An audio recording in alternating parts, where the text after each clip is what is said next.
Amigos de la Universidad del Magdalena, ¿qué tal? Un saludo para la clase de bioquímica del profesor Carlos Potes. Hoy vamos a explicar el mecanismo de la contracción muscular, la función de las proteínas contráctiles y también la función del calcio, la importancia que tiene este mineral en la contracción. Muy bien, vamos a observar cómo sucede la contracción muscular. Observamos la fibra muscular que está inervada por una motoneurona, un impulso nervioso que recibe, y aquí observamos la unidad funcional de la fibra, el sarcómero, donde sucede la contracción, y están esas proteínas contráctiles, los filamentos de actina y las cabecitas de miosina que producen la contracción. Vamos a observar qué pasa por dentro. Aquí están las cabezas de miosina trayendo o jalando de los filamentos cruzados de actina.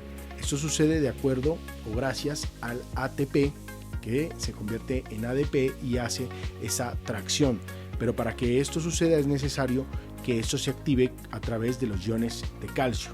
Los iones de calcio llegan, activan los puntos de contacto que antes estaban cubiertos y así la miosina puede jalar de los filamentos de actina provocando la contracción. Esto se da con un impulso nervioso que la acetilcolina se vuelve con un impulso químico después, haciendo que los iones de calcio vayan por los túbulos T y lleguen aquí a la contracción.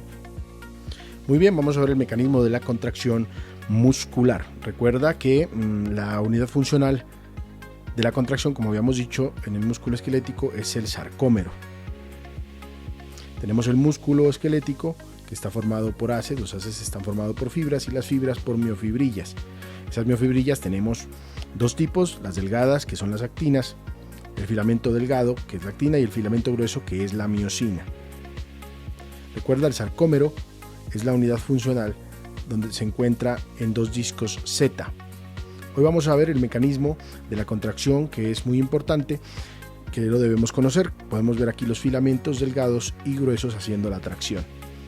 Veamos qué es lo que ocurre.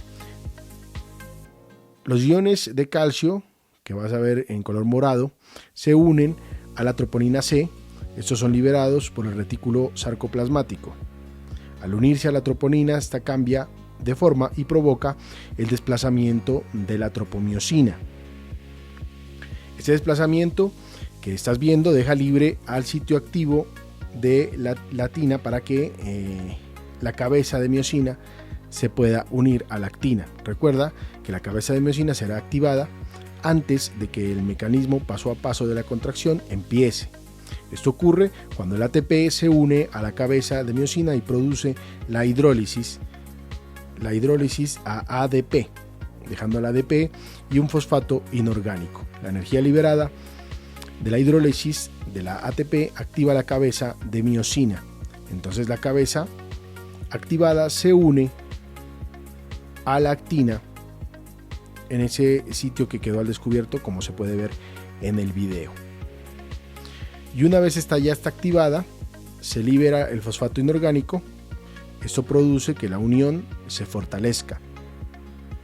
Se fortalece la unión y ahora viene el golpe de fuerza. El ADP se libera y la cabeza de miosina se desplaza.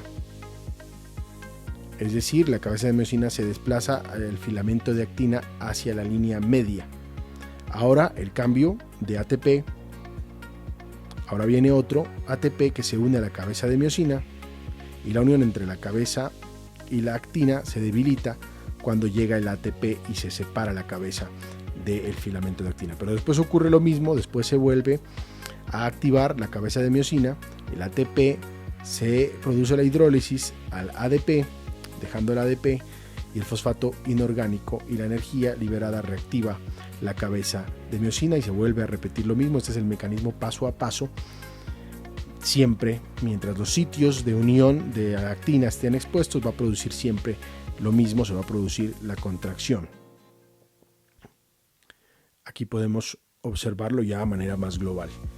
Este mecanismo paso a paso va a seguir produciéndose en la contracción muscular, como lo están viendo en este momento.